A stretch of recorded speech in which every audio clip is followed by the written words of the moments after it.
da obra Fundamentação da Metafísica dos Costumes de Kant, que é o nosso material hoje, basicamente, que iremos trabalhar.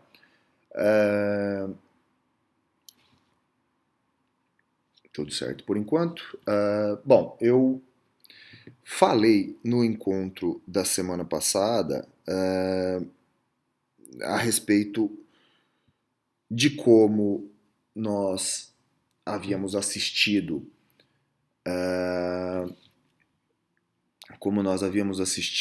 a... Só um pouquinho. Opa. Não, desculpa. Como nós havíamos assistido uma transformação que se verificou em 2000 anos, né? Como, em especial, com o período do período renascentista, o período do Renascimento, aquele momento histórico que eu procurei recortar exatamente na passagem do século XV para o século XVI, a descoberta do Novo Mundo, o fim da influência da Igreja Católica e da sua participação nas questões geopolíticas mundiais e a possibilidade e como isto possibilitou a transformação de estados antigos nos estados modernos que conhecemos hoje, baseados sobretudo em limites bem definidos, em soberania da nação, em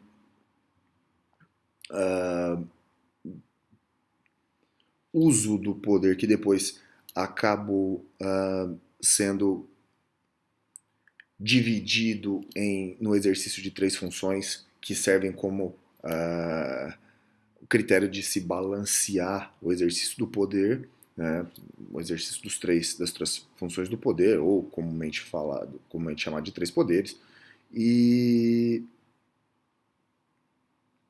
também baseado em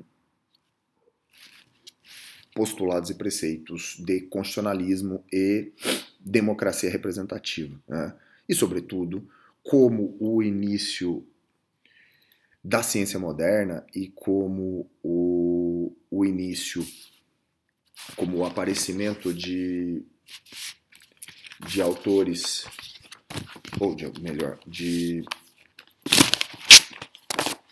figuras ou pesquisadores do calibre de Isaac Newton, de Galileu Galilei, Charles Darwin e Nicolau Copérnico, como isso foi decisivo e fundamental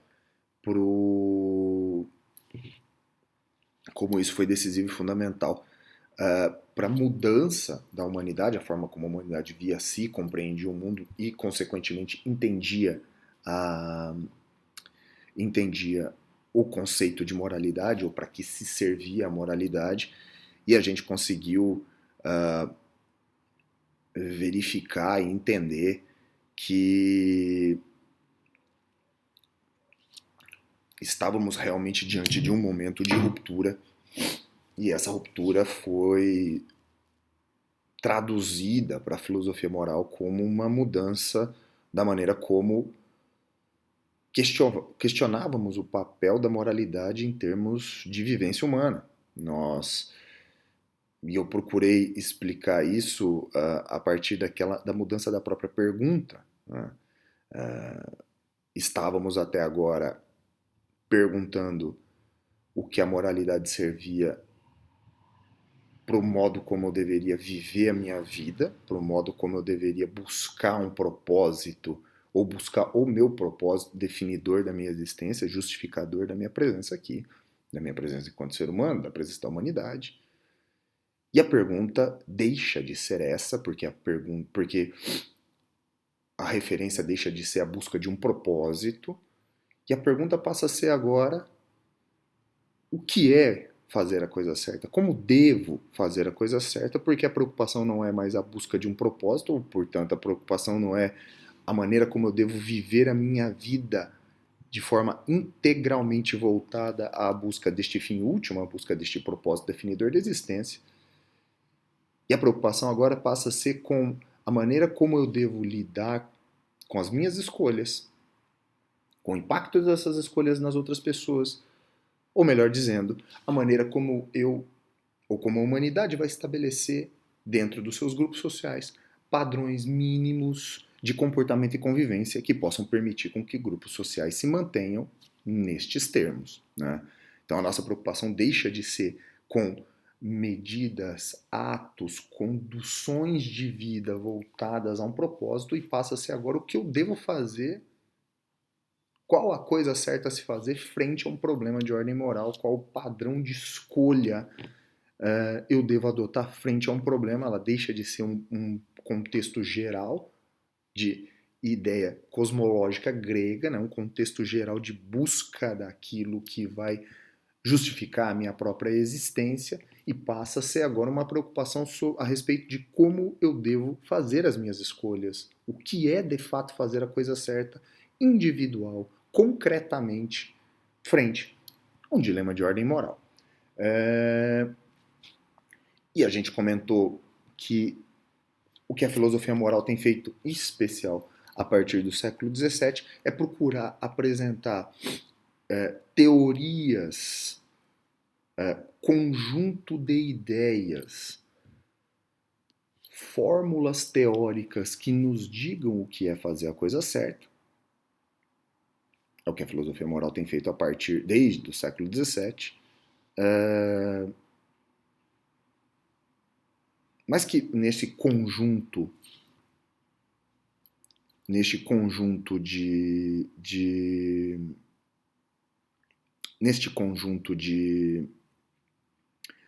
teorias, eu iria indicar para vocês naquele momento três. Nós falamos sobre teoria do contrato social, falamos sobre utilitarismo como uma teoria consequencialista e falamos também da teoria moral kantiana, do kantismo, que é sobre isto que vamos tratar hoje aqui. Tá?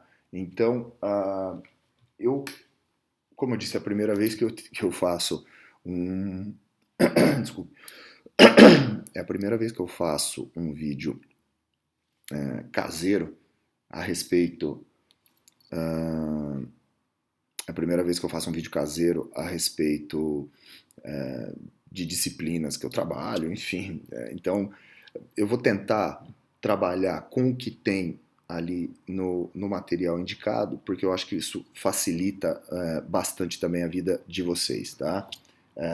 Então hoje nós vamos falar sobre uma teoria normativa da moralidade que abre a era moderna, na minha opinião, a mais representativa delas, né? E qual o impacto disso em transformação no processo de escolha humana frente a seus problemas de escolha individual, seus problemas de convivência. Tá? O primeiro dos slides, se vocês forem acompanhar pelo material de PowerPoint disponível, o primeiro dos slides abre o nome da disciplina, ou melhor, abre o nome da